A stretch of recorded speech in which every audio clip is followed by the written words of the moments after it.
பிஜேபியை சேர்ந்தவர்கள் ராமாயணத்துல ரொம்ப தீவிர பற்று கொண்டவர்கள். அவர்களுக்கு இந்த ராவணன் சீதையை கவருவதற்கு ஒரு சீதைக்கு பிடித்த அந்த மான் வேடத்துல, மாயமான் வேடத்துல வேடம் ஆமா போட்டு ஆமா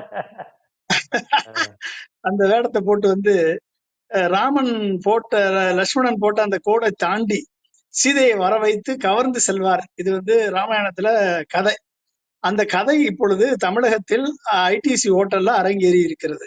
ஓஹோ அதாவது மாயமானாக நயினார் நாகேந்திரனை காண்பித்து அதிமுக என்ற சீதையை அமித்ஷா என்ற ராவணன் கவர்ந்து சென்றிருக்கிறார். அவ்வளவுதான், முடிஞ்சு போச்சு. ஓ இதை பிஜேபி மீட்பதற்கு பிஜேபி லாங்குவேஜ்லயே சொல்லிட்டீங்க.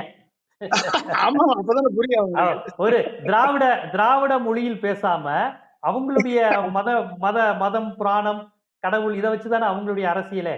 அதனால அவங்களுக்கு புரிந்த மொழியிலேயே பேசிட்டீங்க.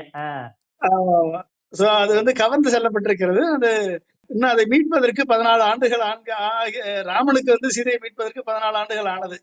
ஆனா அதிமுகவை மீட்பதற்கு எத்தனை ஆண்டுகள் பிடிக்குமோ தெரியவில்லை.